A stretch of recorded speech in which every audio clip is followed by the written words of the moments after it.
بسم الله الرحمن الرحيم إن الحمد لله نحمده ونستعينه ونستغفره ونتوب إليه ونعوذ بالله من شرور أنفسنا وسيئات أعمالنا إنه من يهد الله فلا مضل له ومن يضلل فلا هادي له وأشهد أن لا إله إلا الله وحده لا شريك له وأشهد أن محمدا عبده ورسوله صلى الله عليه وعلى آله وأصحابه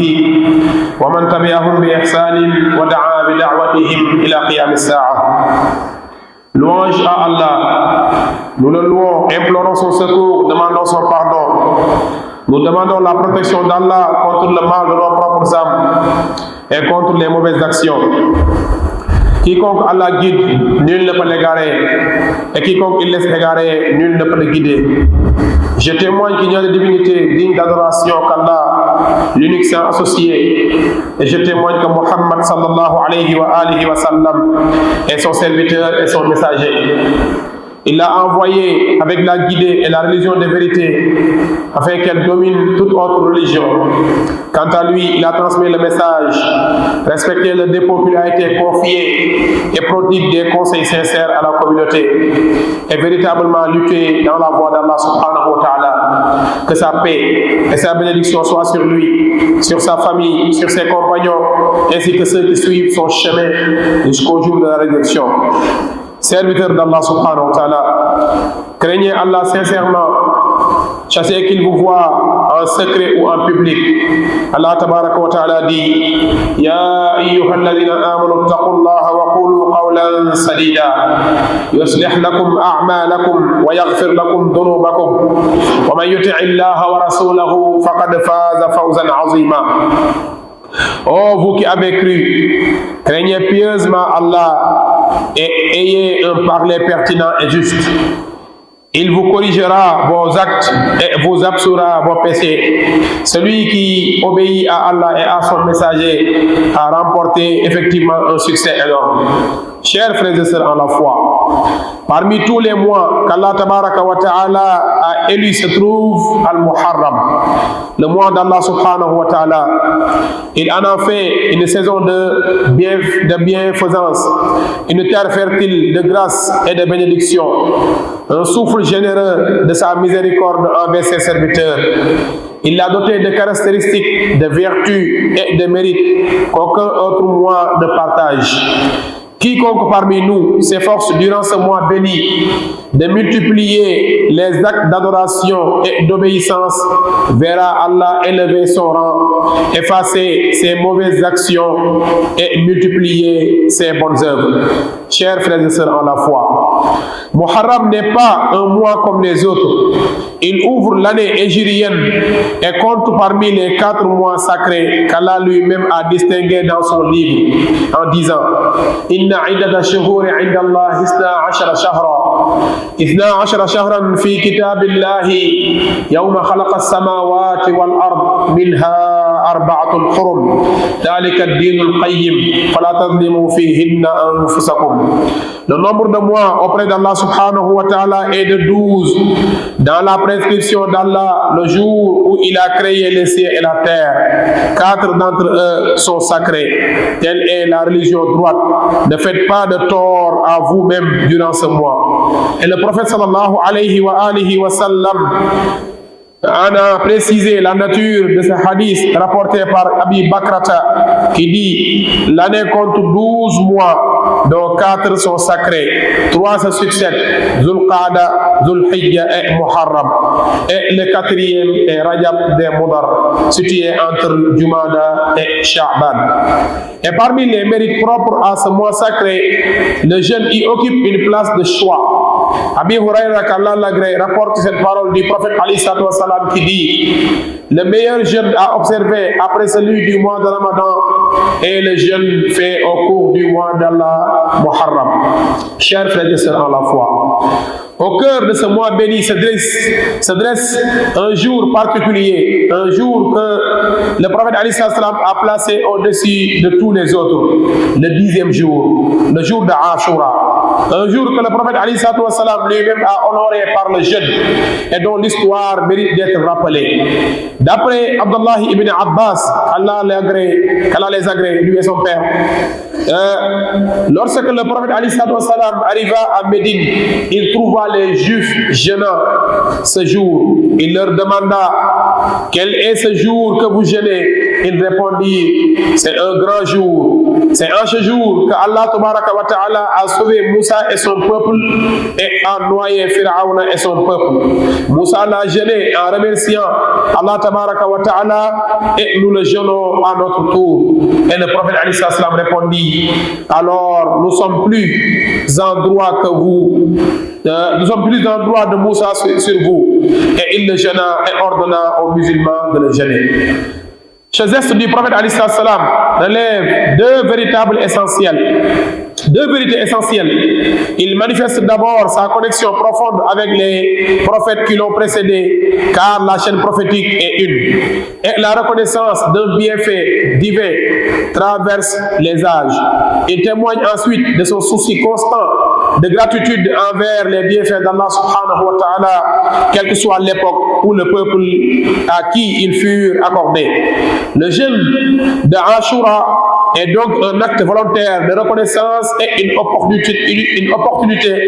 précieuse d'effacement des péchés. Qatada, qu'Allah l'agrée, rapporte cette promesse du prophète Ali sallallahu alayhi wa sallam qui dit: le jeûne du jour de Ashura expie les péchés de l'année précédente. Chers frères et sœurs en la foi, il convient de préciser que le jeûne de Ashura n'est plus obligatoire depuis qu'Allah tabaraka wa ta'ala a institué le jeûne du mois de Ramadan. D'après Aïcha radiyallahu anha, elle nous rapporte que le prophète Ali sallallahu alayhi wa sallam dit que les Quraysh observaient déjà ce jeûne avant l'événement de l'islam et que le prophète Ali sallallahu alayhi wa sallam lui-même le pratiquait. Après son émigration de Médine, il continua de l'observer et enjoignit aux musulmans de faire de même. Mais lorsque le jeûne du mois de Ramadan fut institué comme obligation, il déclara que celui de Ashura devenait désormais facultatif. Celui qui souhaite jeûner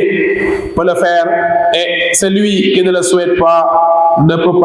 n'est pas tenu de le faire. أقول ما تسمعون وأستغفر الله لي ولكم ولسائر المسلمين من كل ذنب فاستغفروه إنه هو الغفور الرحيم.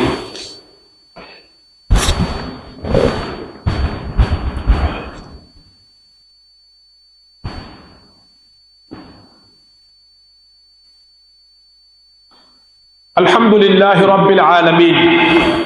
والعاقبة للمتقين ولا عدوان إلا على الظالمين وصل اللهم وسلم وبارك على نبينا محمد وعلى آله وأصحابه ومن تبعهم بإحسان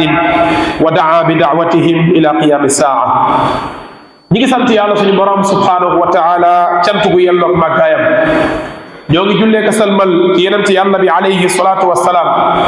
moom mi nga xamante ne nii yàlla suñu borom lam ko dénkoon ci mu transmettre ko daan na koy jottali lépp loo xam ne luñ ko dénkoon la daa dinay matal li nga xam ne moom mooy ndénkaani ya daa dinay laayee biir xeetam daa di góorgóorlu di xeex ci yoonu yàlla ba dee dikkal ko. ñu ngi koy ñaanal jàmm yàlla ak yërmandeem ak muccam yàlla bu suñu borom dañ di ko dotti ci kawam moom ak waa këram ak ay àndandoom ak képp ku fas yéene jaar ci yoonam ba këram bis tëj. mbokki ci yàlla ñi ngi dem suñ bopp di leen dénk ragal yàlla suñu borom tabaraka wa taala moo xam dañoo wéet moo xam dañoo wéttiliku ñuy bàyyi xel yàlla di ko fuglu suñu borom nee ne yéen ñi gëm yàlla ragal leen yàlla te ngeen wax ju jub su ngeen ko defee yàlla suñu borom tabaraka wa taala dana yéwénal seen i jëf daal leen di jéggal seen i bàkkaar nee na képp koo xam ne dafa topp yàllaa ko bu yenentam kooku mooy ki gañaay boo xam ne gañaay gu bér la yaa di kooku mooy ki réussir mooy ki nar a tàbbi aljanna yàlla ci yàlla boole. mbokk ci yàlla ñu xam ne dafa mbokk ci li nga xamante ni moom mooy weer yi nga xam ne yàlla suñu borom dafa ko tànn weeru yàlla bi ñuy wax al muharram olof di ko wax weeru tamxarit mu nekk weer boo xamante ne nii saison la boo xam ne bu saison bu mbaax la, waaye mu nekk bu doon ab tool la dañuy wax tool la boo xam ne bu nangu ak mbay la, waaye bu ànd ak li nga xam ne moom mooy barke la. bu doon ab ngelaw dañuy wax ngelaw loo xam ne ngelaw lu tàlli la, loo xamante ne nii dafay jotale mbooleem foo xam ni rek war na faa mën a yegg, waaye mu nekk loo xam ne weeru yërmande la ñeel ñi nga xamante ne nii ñoom ñooy jaamu yàlla yi. suñu borom daal di koy dëxëñaale moom weer boobu ay jagle ak njariñ ak ay mbir yoo xamante ne nii yu nit ñi di jariñoo la ci weer bi yoo xam ne yeneen weer yi amuñu ko. mu nekk weer boo xamante ne nii jaam bi daf cee war a góorgóorlu yokk li nga xamante ni moom mooy ay jëfam, yokk ay xeetu jaamu yàllaam, ndax loolu lu mu koy jural mooy suñu borom yëkkatil ko ay darajaam, effacel ko ay bàkkaaram, waaye daal di koy yéwénal li nga xamante ne nii moom mooy ay jëfam. mbokk ci yàlla, weer bii de muharram day wute naag weer yu baree bari, ndax mooy weer bi nga xam ne mooy weer bi njëkk ci li nga xamante ne ni moom mooy calendrier musulman, wala nga ne calendrier hégirien, mooy weer bi nga xam ne moo ci njëkk. comme ni ñuy waxee ni mois de janvier mooy weer bi njëkk ci calendrier grégorien, mois de muharram mooy weer bi nga xam ne mooy weer bi njëkk ci li nga xamante ne nii mooy calendrier musulman, mooy calendrier hégirien. mu nekk weer boo xam ne dafa bokk ci parmi les 4 mois sacrés, mooy weer yi nga xam ne yàlla moo ko tànn ormal ko, digal ni ñun ñu ormal li nga xamante ni moom mooy weer yooyu. suñu borom day wax ci alquran mu ne inna iddata shuhuri inda allahi 12 shahran fi kitabillahi yawma xalaqa as-samawati wal ard minha arba'atun hurum. nee na li mu weer yi fa yàlla suñu borom tabaraka wa taala keroog bi mu bindee asamaan ak suuf ba suñu joon yàlla tey mi ngi nekk 12 mois. nee na am na ci ñeenti weer yoo xam ne ay weer yu sacré la.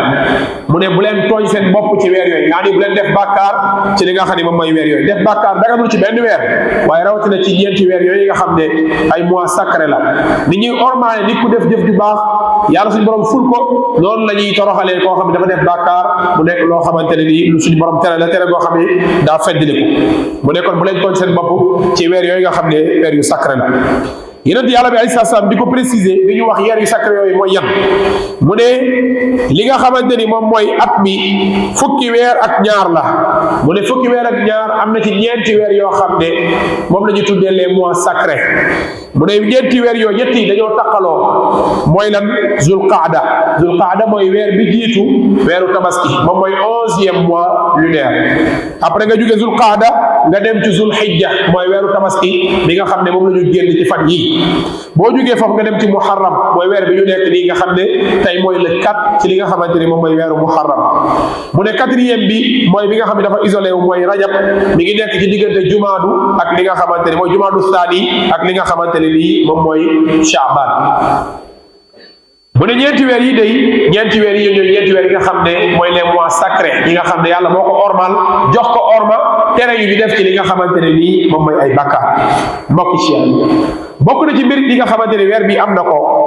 li nga xamante ni moom mooy woor bu occupé ci place boo xam ne place bu rëy rëy la ci li nga xamante ni moom mooy weer bi. yéen ci Abi Hurayra mu ne yonent yàlla bi sallallahu alayhi wa sallam nee na afdalu siyam baada ramadan. mu ne weer bi gën ci woor yi, maanaam woor bi gën ci woor yi ginnaaw weeru koor, mu ne mooy woor li nga xamante ni moom mooy weeru tamxarit. woor bi gën ci woor yi ñu koy defal yàlla ginnaaw weeru koor nga xam ne farata la, moom mooy woor li nga xamante ni moom mooy weeru tamxarit bi nit ki góorgóorlu di ci woor. li nga xamante ni moom mooy xolu weer bi mbokk yi mooy da ci am bis boo xam ne bis bu ràññeeku la. mu nekk bis boo xam ne jàngale yu rëy rëy moom moo ci am, yoo xam ne yeneen ci yàlla bi alayhi salaam daal di ñu koy jàngal walis yeneen bis yi nga xamante ne nii am na ci li nga xam ne moom mooy weer bi ñu dëgmal wala weer bi ñu nekk. mooy bisu fukkeel bi ñu koy tuddee bisu ashura, ñu koy wax ci olof ñun dañuy wax mooy bisu tamxarit. waaye tamxarit mi ngi tàmbali ci bu weer bi teeroo. weer bu teeroo mooy tamxarit, maanaam mooy weer bi mooy weeru tamxarit, mais du bis boobu mooy bisu tamxarit. mais bisu fukkeel bi ñun moom la ñu tuddee li nga xam ne mooy bisu tamxarit. bis boobu mbokk yi yonent yàlla daf koo teralee li nga xamante ni moom mooy woor ko. daan ko woor waaye boo delloo ci taarix di nga fekk ne yonent yàlla bi alayhi salaam lu jiitu sax mu koy woor am na ñu mu gisoon ñoo xamante ni daan nañ ko woor wala am na ñoo xam ne daan nañ ko woor jiitu yonent yàlla bi sallallahu alayhi wa sallam. moo tax keroog bi mu gàddaayee jóge Màkka dem Médine dafa ñëw mu fekk juif yi nekkoon Médine ñoom ñuy woor li nga xamante ni moom mooy bisu Ashura muy bisu fukkeel ci weeru Tamxarit. mu daal leen di laaj ne leen yéen koor gi ngeen di woor moom mooy ban woor ñu ne ko lii de bis bu rëy rëy la bis bu màgg la mooy bis bi nga xam ne ca la yàlla sobee woon Muusa ak ña ko gëmoon ànd ak moom ñu sobee mucc ca ndox ma waaye mucc ca Firawna ak i loram mu ne bis boobu ca la yàlla toroxal Firawna ak ña ko gëmoon ànd ak moom labal leen ca ndox ma Muusa di ko woor ngir santee ko yàlla suñu borom subhanahu wa taala ñun ñu koy woor ngir royee ko ci yent yàlla Muusa alayhi salaam. yéen yàlla alayhi salaam mu ne leen man maa leen gën a yey ci Muusa yaani maa leen ëpp àq ci Muusa moom mu koy woor digal ay saxaabaam ñu di ko woor kon loolu sunna la boo xamante ne nii yonent yàlla bi alayhi salaam moo ñu ko jàngal mu nekk sunna boo xam ni mu feddliku la. geste boobu nga xam ne yonent bi alayhi salaam def na ko dafay wane ñaari li nga xamante ni moom mooy dëgg yu essentiel bi ci njëkk mooy connexion bi am diggante yonent yi nga xam ne ay mbokk lañ ñoom yonent yëpp ay mbokk lañ daanaka booy xool seeni jaamu yàlla ci wàllu wéetal yàlla suñu borom tabaraka wa taala ñoom ñëpp ñoo ko bokkale xëy na seeni sharia mën naa wuute ci wàllu doxalin mais wéetal yàlla moom yëpp ñoom ñoo ko bokkoon ñoom ñëpp ay politique ay monothéistes lañ woon nekkoon ñoo xam ne dañ doon wéetal yàlla suñu borom. ñaareel bi muy wane mooy reconnaissance ci xéewal bu yàlla defal doomu aadama suñu borom li muy defal xéewal ci doomu aadama kenn xamul lu toll te yàlla dafa wax ne la in shakartum la azidannakum waaye wala in kafartum inna adabi la shadid su ngeen santee ma dollil leen waaye su fekkee da ngeen a weddi xam leen ne sama mbugal lu tar la te wallahi xéewalu yàlla yi xamuñu sax nu mu toll ba di ko mën a sant moom yàlla suñu borom tabaraka wa taala wa in ta'uddu ni'matallahi la tuhsuha yàlla mu ne bu ngeen doon wàññi samay xéewal du ngeen ko matal kon ndekete koor gii muy woor dafay rendre grâce à Allah tabaraka wa taala ci xéewal yi nga xam ne yàlla suñu borom tabaraka wa taala defal na ko jàmm waaye muy témoigner li nga xamante ne nii moom mooy gratitude boo xam ne jàmm bi dana ko am envers les bienfaits d'Allah maanaam nit ki reconnaissance bu muy am ci li nga xamante ni moom mooy gëneel yi ko yàlla suñu borom tabaraka wa taala defal ak fu mu mënti jógee moo xam ci période la moo xam ci époque la moo xam sax ci yeneen yi nga xam ne ñoo ko jiitu woon ci la jóge mbokk ci yàlla woor li nga xam ne mooy bisu Ashura dafa nekk benn acte boo xam ne acte volontaire la boo xam ne ki mooy coobarewu def ko waaye mu nekk loo xam ne delloo yàlla njukkal la waaye mu nekk opportunité boo xam ne jàmm bi bu ko wooree am na lu bari lu koy xaar ci ay teraanga bokk na ci yooyu ci xadis bu ñu jëlee ci Qataada mu ne yonent yàlla bi alayhi salaatu wasalaam nee na képp koo xam ne woor na mu ne maa ngi yaakaar ne woor bisu Ashura mooy bisu fukkeel ci li nga xam ne moom mooy weeru Tamxarit nee na maa ngi yaakaar ne ku ko woor daañ la jéggal bàkkaaru at bii nga wees dañ la jéggal bàkkaaru at bii nga wees maa ngi yaakaar yonent bi nag tekkul ak man ak yow sunu maa ngi yaakaaram la chaque ne luy am na loo xam ne suñu borom moo ko wax yu ndax moom laa yantiqu anil hawa in huwa illa wahyu yuha bokk ci yàlla ñu préciser rek ne woor bisu Ashura nekkul loo xam ne obligation la boo xam nit ki daf ko war a def ginnaaw ba yàlla farataalee weeru koor ci ñun woor bisu Ashura nekkul obligation ci ñun ñu jëlee ci yaay Aïcha mu ne waa Quraysh day ñoom daan nañu woor li nga xam ne moom mooy bisu Ashura bien avant sax l'islam di ñëw daan nañ ko woor mu ne yonent yàlla bi alayhi salaam moom itam daana ko woor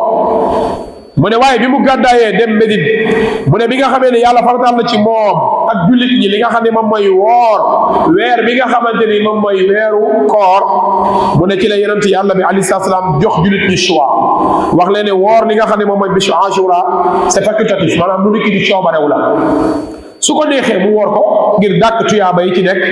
ndax képp ku wooral yàlla benn bis te yàlla rek tax yéen yaa ne yàlla dina sori sa diggante ak safara 70 nawet maanaam 70 ans léegi nag mu fekk si waat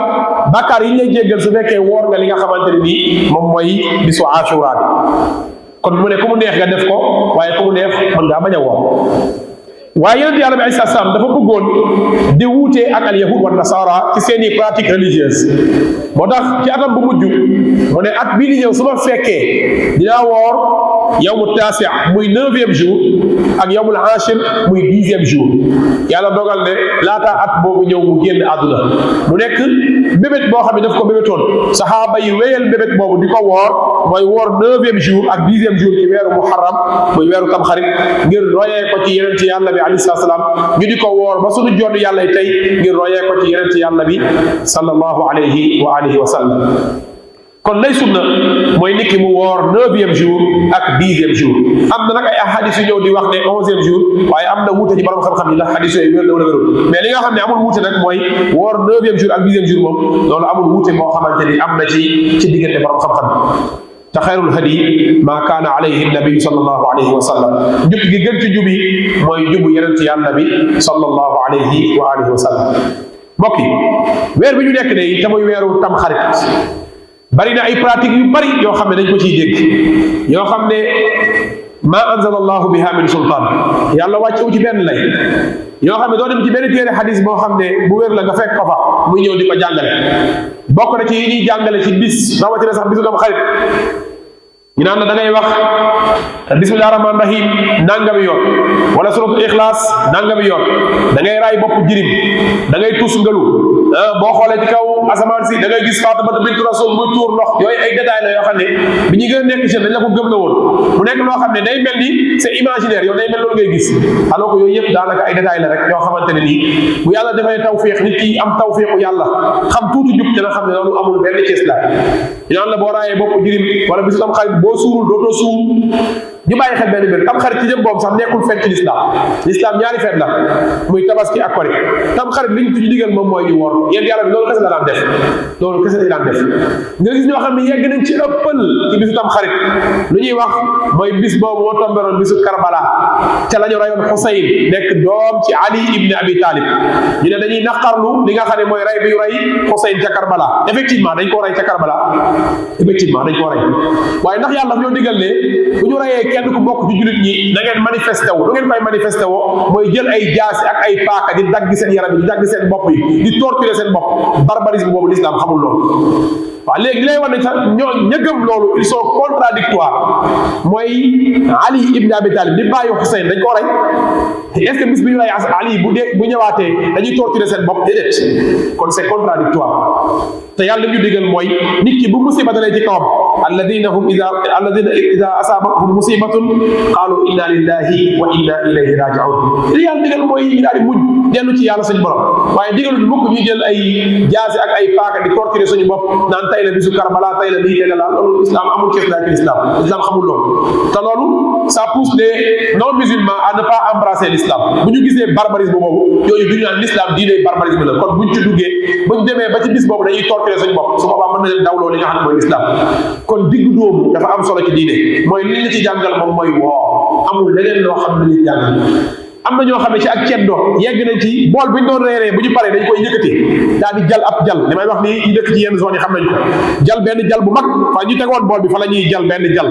ñuy ñaan di këpp xëy na ñu bari bàyyi nañ ko léegi loolu ak ceddo dëgg la nga gis ñu naan la boo suul dootoo suul déwén ngay suulaat nga gis ku rey boppam ba bu xëyee day bidal sax fajal yooyu ay mbir la yoo xamante ne l'islam jàngale ko l'islam dafa digal nit ki mu lekk yàlla dafa ne kulu washrabu waaye wala tusrifu lekk leen naan leen waaye bu leen yàq kon su boobaa nit li nga xam ne moom la ko l'islam jàngal mu nekk digg doomu yam ci li nga xam ne mooy jàngale l'islam waaye leneen loo def rek da ngay sonn wala li benn borom xam-xam di wax rek gis nga boo fi bàyyee njàngale yonent yàlla bi alayhi salaam wallahi da ngay dund lu ko xam dund bu métti da ngay sonn mooy boo dundul sunna da ngay sonn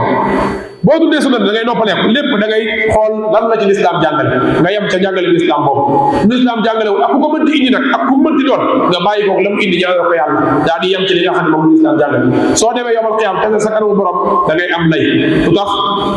yàlla moo la digal nga roy yonent yàlla bi alayhi salaam mu ne rusulan mubashirina wa munzirina li alla yakuna linnaasi ala allahi xujjatun yàlla dafa yónni ay yonent ñuy ñëw di bégle di xuppe lan mooy résultat bi ngir bu ñu dajee suñu borom ñu bañ a am lay ci kanamu yàlla suñu borom kon yemal ci li nga xam ne moom la l'islam jàngal te nga moytu yi nga xam ne moom la ñu di def xam ne ñoo xam ne laan demee tam xarit da ngay gis ñu nekk ñoo xamante ne nii da ngay continuer ci sa wérd ñu naan la boo tuuree ndox da ngay gis nangam da ngay def nangam da ngay def nangam yooyu yëpp amul benn texte bu ñëw di ko déglu koo xam ne bu wér gis koo xam ne day ziyaare ji armeel ziyaare bàmmeel lu baax la waaye boo ko wutalee bis boo xam ne bu spécifique nga wutal ko ay tuyaaba yu ci nekk yoo xam ne yeneen ci yàlla bi utalu ko bis utalu ko tuyaaba donte li ngay def da nga koo tuddee jaam yàlla doo ci am tuyaaba bàkkaar nga ci